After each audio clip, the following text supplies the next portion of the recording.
Hello, friends of Midtown Park. Welcome to Midtown Houston Storytime. My name is AndyRoo. I'm here all the way from the AndyRooniverse. Verse. It's great to be here today with you for this virtual version of Midtown Houston Storytime. Normally, we're at Midtown Park from 11:30 a.m. to 1:30 p.m. the third Tuesday of every month.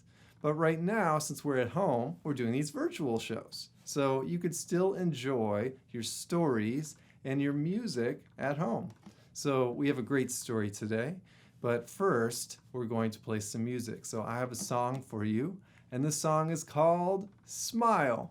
Here we go. 1, 2, 3, 4.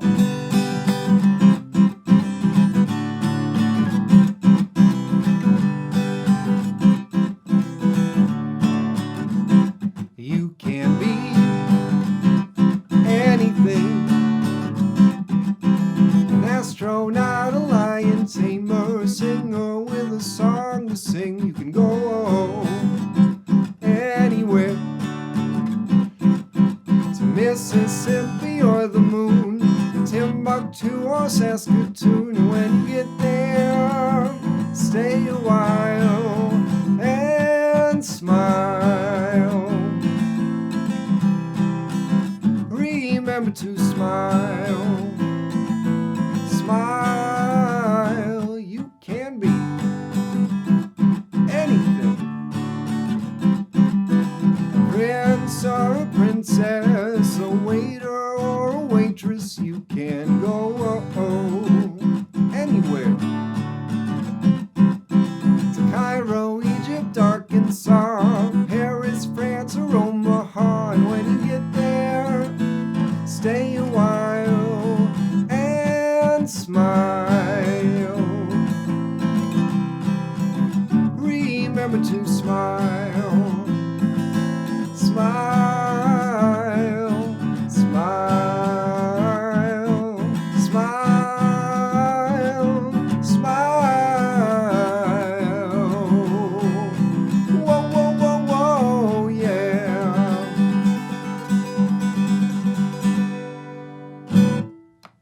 Thanks, everybody. Enjoy the story. Welcome to the Pirates Cove. I'm your host, Jason Carmichael.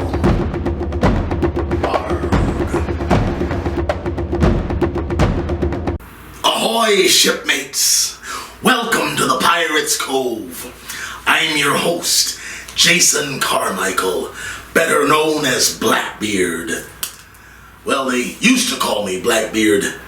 Now they call me Grey Goatee. Arg.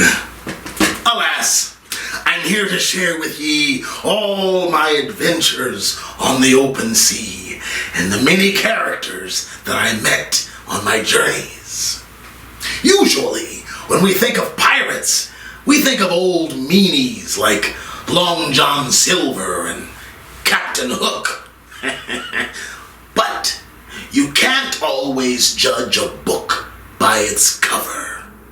And this is the tale of an unusual pirate, Little Bobby Smalls, who reminds us that just because you're small doesn't mean you can't accomplish big things.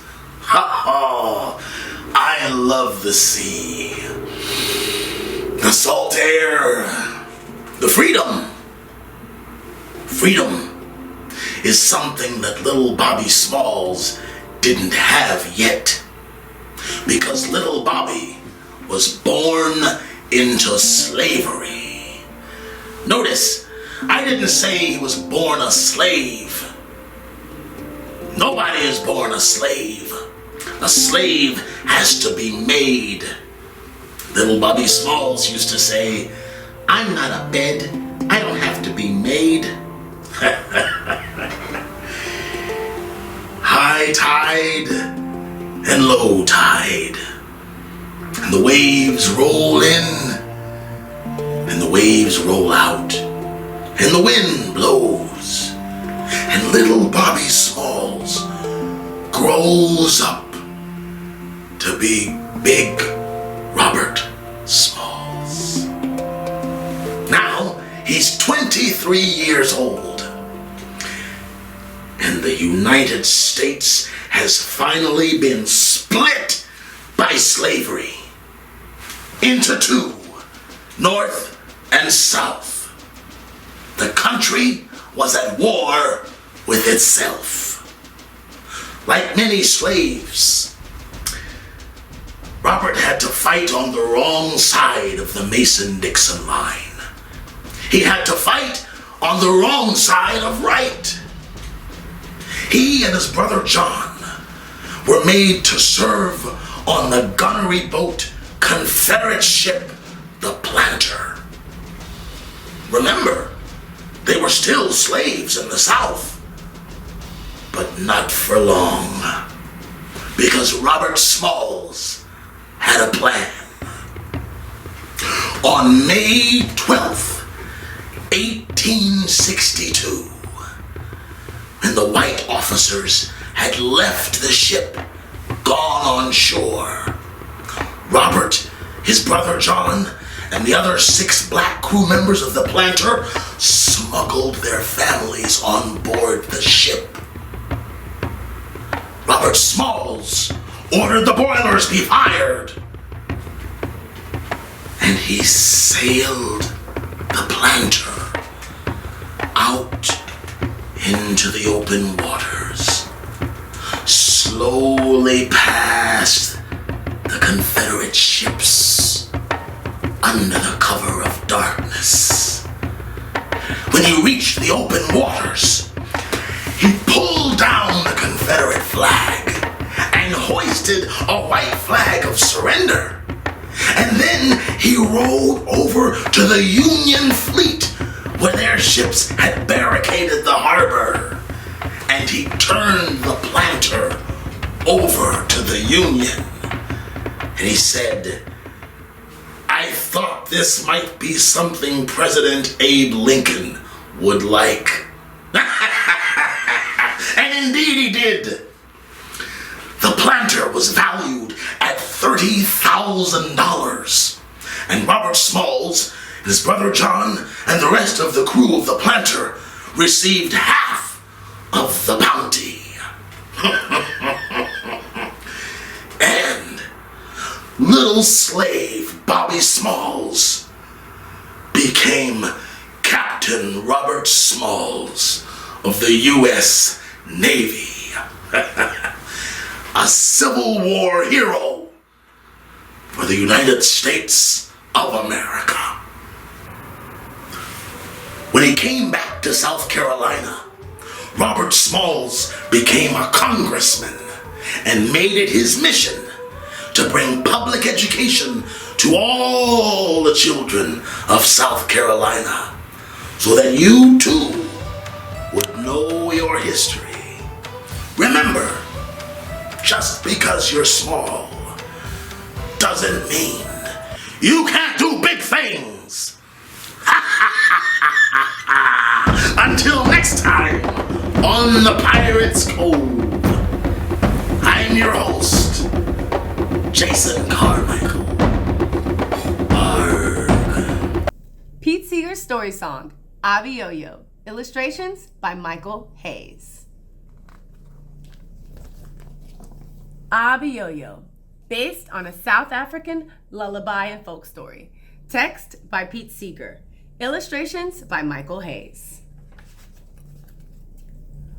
Once upon a time, there was a little boy who played the ukulele.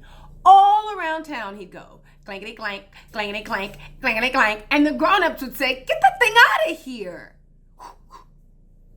Not only that, the boy's father got in trouble. The boy's father was a magician.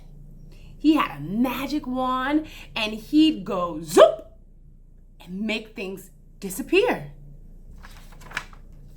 But he played way too many tricks on people. He'd come up to someone about to drink a nice, cool glass of water, and he'd go zoop, and the glass would disappear.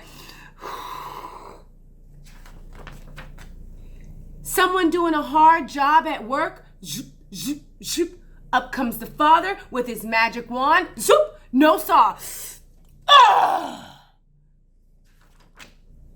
He'd come up to someone who's about to sit down after a hard day's work. Zoop, no chair.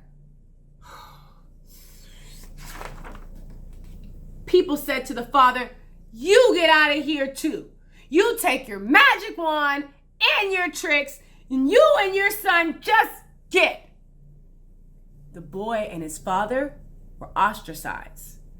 That means that they had to live at the edge of the town. Now, in that time, they used to tell stories. They used to tell about giants that used to live in the old days. They used to tell about a giant called Abiyoyo. They said he was as tall as a tree and could eat people up. Of course, no one believed him, but they told the story anyway. One day, the sun rose blood red. The first people got up and looked out their window, and they saw a great big shadow in front of the sun, and they could feel the whole ground shake. Women screamed. Strong men fainted. Run for your lives! Abiyoyo is coming!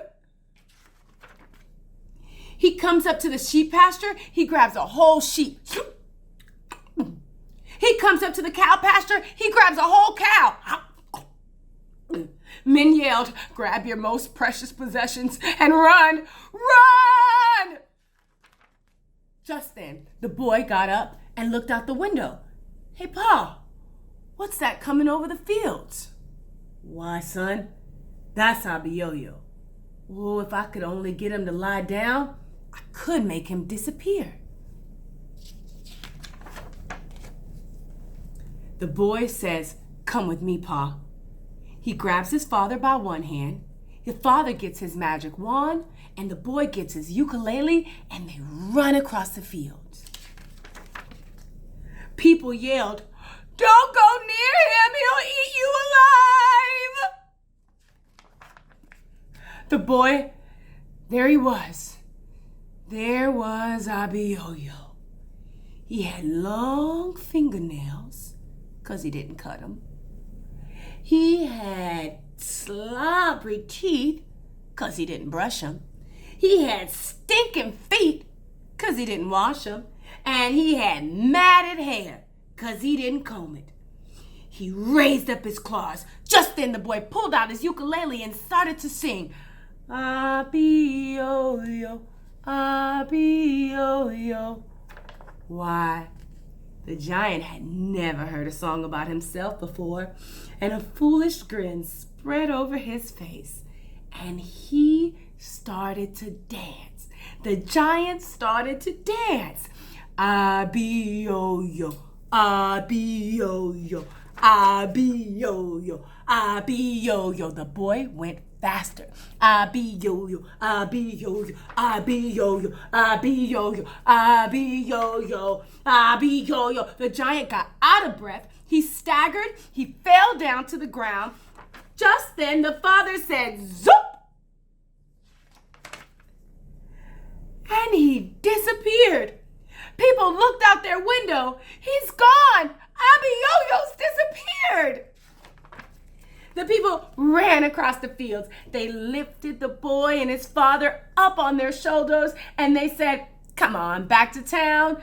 Bring your darn ukulele. We don't care anymore. And they all sung, Abiyoyo, Abiyoyo, Abiyoyo, Abiyoyo. The end. Till next time.